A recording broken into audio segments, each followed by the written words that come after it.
مسلمانوں اور ہندوؤں اور خود مسلمانوں کو اور ہندوؤں کو آپس میں لڑاؤ اور ان پر حکومت کرو، اس پالیسی کو لے کر آئے ہیں۔ اس پالیسی کو ختم کر اس ملک کو آزاد کرنے میں سب سے بڑا رول ہم لوگوں نے ادا کیا ہے۔ لہذا اس وجہ سے ہم بابانگ دوہر کہہ سکتے ہیں کہ الحمدللہ ہمارے دل کو اطمینان ہے کہ ہمارے آباء و اجداد نے قربانیاں دی اور اسی کے بلبوتے پر یہ آج آزادی کے ساتھ ہم یہاں رہ رہے ہیں۔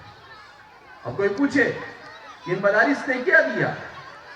ان مدارس نے امت کو علماء دیے۔ اگر یہ علماء نہ ہوتے تو آپ اپنے دین کے تشخص کے ساتھ یہاں پر زندہ نہیں رہ سکتے تھے۔ آپ کی مسجدوں میں نماز پڑھانے والے نہیں ملتے تھے، آپ کے مکتب میں آپ کے بچوں اور آپ کی نسلوں کا ایمان بچانے والے نہیں مل سکتے تھے۔ لہذا اس بنا پر ہمیں اپنے مدارس کی اہمیت کو سمجھنا چاہیے، اور ان مدارس نے اتنے پر بس نہیں کیا۔ جب ضرورت پڑی اس ملک کا قانون بنانے کی تو مولانا حسرت موہانی اور ایسے 40 کے قریب علماء اس ملک کے کانسٹیٹیوشن کو بنانے میں ڈاکٹر امبیڈکر کے ساتھ شریک ہوئے۔ تو ملک کے قانون کو بنانے میں بھی ہمارے علماء نے کردار ادا کیا، اور اس ملک کی آزادی کے بعد بھی اپنے فریضے کو انجام دیتے رہے، آج بھی دے رہے ہیں۔ جب اس ملک کے مسلمان کو اور اس ملک کے انسانوں کو تعلیم کی ضرورت پیش آئی، اس ملک میں آج IIT اور جتنے بھی بڑے بڑے ادارے ہیں، آپ کو معلوم ہے ان سب اداروں کا اسٹرکچر بنانے والے اور اس ملک کو ٹیکنالوجی کی تعلیم کی پوری بنیاد فراہم کرنے والے کون ہیں؟ حضرت مولانا ابوالکلام آزاد ہیں۔ مولانا ابوالکلام آزاد نے آزادی کے صرف 4 سال کے بعد ہی اس ملک میں سائنس اور ٹیکنالوجی کی تعلیم کیسی ہونی چاہیے پورا اس کا اسٹرکچر تیار کیا، اور اس کے لیے پورا نظام بنایا۔ اس ملک میں UGC جو ادارہ ہے کہ جس کے انڈر میں پورے ملک کے ہائر ایجوکیشن کا نظام ہوتا ہے، اس کی بنیاد کس نے ڈالی؟ مولانا ابوالکلام آزاد نے۔ ہم نے اس ملک کو جو دیا ہے، آپ کبھی اس سے اپنا دامن جھٹک نہیں سکتے۔ جب تک کہ یہ ملک رہے گا ہمارے احسانات اس ملک پر باقی رہیں گے۔ یہ بات الگ ہے کہ ہمیں اپنی تاریخ کا علم نہیں تو ہم گھبرا جاتے ہیں۔ جب اس ملک کو عصری تعلیم کی ضرورت پڑی، عصری تعلیم کے میدان میں بھی ہمارے علماء نے کردار کیا۔ جب ہمارے معاشرے کو تعلیم کی ضرورت پڑی تو الحمدللہ اللہ رب العزت نے علماء کو کھڑا کیا۔ ہمارے والد صاحب نے 35 سال پہلے عصری تعلیم کے ادارے قائم کیے، جہاں پر مسلمان کو اس کے دین کے بچانے کے ساتھ تعلیم دی جاتی ہے۔ الحمدللہ پچھلے 20 سال میں جامعہ سے 2500 بچے ڈاکٹر بنے، حفظ کرنے والے تو 36,000 ہیں الحمدللہ، لیکن جو ڈاکٹر بن کر نکلے وہ بھی 2500 ہے۔ فارمیسی بننے والے 5000 سے زیادہ ہے، انجینئر بننے والے 10-15 ہزار سے زیادہ ہے، اور سب اپنے دین کے بقا کے ساتھ۔ میرے والد صاحب ہمیشہ فرماتے رہتے تھے، کیا فرماتے ہیں کہ مسلمان ڈاکٹر بنے، انجینئر بنے، کلیکٹر بنے، سب کچھ بنے، مگر سب سے پہلے وہ سچا اور پکا مسلمان بنے۔ کیوں؟ اس لیے کہ یہ دنیا کی زندگی تک محدود ہے دنیا کی تعلیم، مگر موت کے بعد جو تعلیم کام آئے گی وہ کون سی تعلیم ہوگی؟ وہ دین کی تعلیم ہوگی۔ آپ نے حلال اور حرام کو سمجھا ہوگا، آپ نے جائز اور ناجائز کو سمجھا ہوگا۔ یہ ساری چیزیں جب آپ نے سمجھی ہوگی اور اس کے مطابق آپ نے خدمت کی ہوگی تو اس ملک سے کرپشن بھی ختم ہوگا۔ ہمارا یہ ملک دنیا کے اندر میں جیسے GDP ہوتی ہے کہ یہ ملک مالی اعتبار سے کہاں پر کھڑا ہوا ہے، یعنی اس کی اکنامیکل اور اقتصادی اعتبار سے یہ ملک کہاں کھڑا ہے، تو ہمارے ہندوستان کی GDP یہ 2, 3, 6 سے زیادہ آگے نہیں بڑھی۔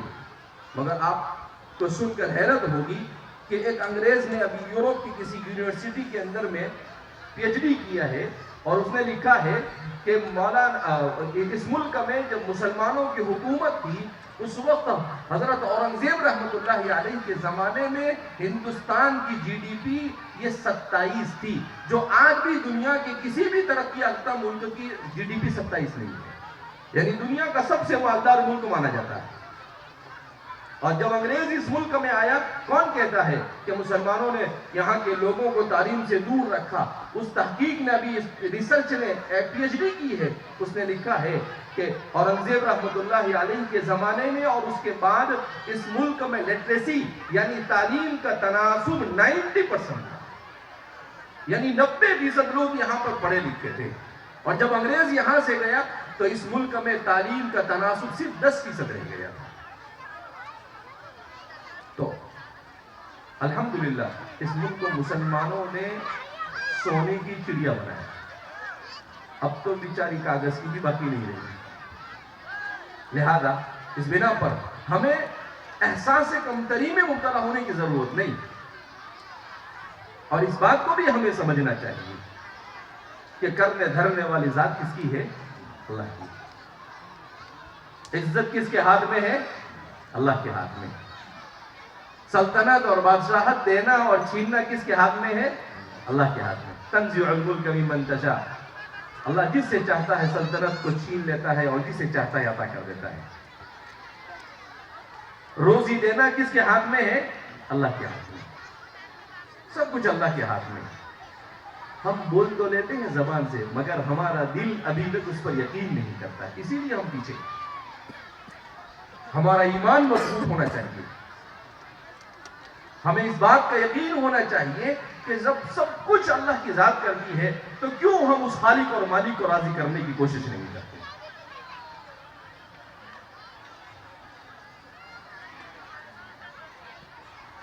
تو الحمدللہ یہ مدرسہ جو آپ کے یہاں پر چندن پوری میں ہے، یہ مومنہ کورس یہاں پر پڑھایا جاتا ہے۔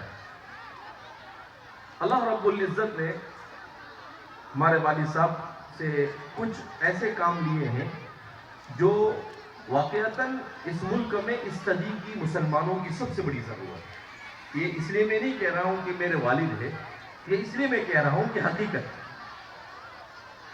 اس میں سے ایک بہت بڑا کارنامہ ان کا جو ہے وہ ہے لڑکیوں کے لیے مومنہ کورس۔ ہمارے والد صاحب کہتے ہیں کہ لوگ مجھے کہتے تھے کہ آپ نے بہت مدرسے کھولے، آپ نے بہت اسکولیں وغیرہ شروع کی، مگر لڑکیوں کے لیے آپ کچھ نہیں کرتے ہیں۔ تو میرے دادا محترم تھے حاجی اسماعیل صاحب رحمۃ اللہ علیہ، وہ ہمارے والد صاحب کو کہتے تھے دیکھ لڑکیوں کا مدرسہ کھولنا مت کبھی، اس لیے کہ اس میں بہت فتنے اور آزمائش ہوتی ہے۔ تو ہمارے والد صاحب ہمیشہ کوشش کرتے تھے کہ یہ کام نہ کیا جائے، لیکن جب لوگوں کی طرف سے بہت اصرار ہوا تو والد صاحب کہتے ہیں کہ مکہ مکرمہ میں مطاف میں بیٹھا ہوا تھا، کعبۃ اللہ کے قریب میں قرآن کی تلاوت کر رہا تھا۔ قرآن کی تلاوت کرتے کرتے میں اس آیت پر پہنچا، ان المؤمنین والمؤمنات والمسلمین والمسلمات والقانتین والقانتات والصادقین والصادقات والصابرین والصابرات والخاشعین والخاشعات والمتصدقین والمتصدقات، یہ آیت کو جب پڑھا تو اس آیت کو پڑھنے کے بعد اللہ نے میرے دل میں بات ڈالی۔ کیا بات ڈالی؟ کہ اس پوری آیت میں العالمین والعالمات نہیں ہے، المؤمنین والمؤمنات والمسلمین والمسلمات ہے۔ اس کا مطلب یہ ہے کہ لڑکی کو مومنہ بنانا ضروری ہے، عالمہ بنانا ضروری نہیں، لیکن کیا بنانا ضروری ہے؟ مومنہ بنانا ضروری ہے۔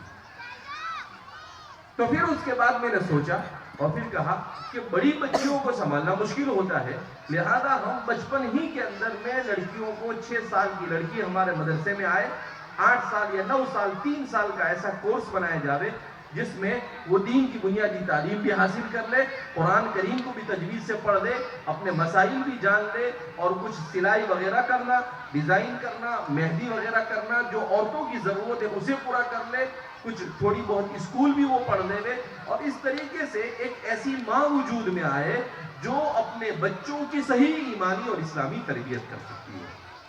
تو پھر سب سے پہلے کنج کھیڑا کے اندر میں مدرسۃ البنات، مدرسۃ الحفصہ للبنات کے نام سے شروع کیا، جہاں ماشاءاللہ آج بھی 800 سے 1000 لڑکیاں ہیں، اور اب ملک بھر میں تقریباً 35 سے زیادہ ادارے ہیں، جس میں 10,000 سے زیادہ ہماری یہ چھوٹی چھوٹی بچیاں دین کی تعلیم حاصل کر رہی ہیں، اور اب تک کے 20,000 سے زیادہ لڑکیاں تعلیم حاصل کر کر فارغ ہو چکی ہیں۔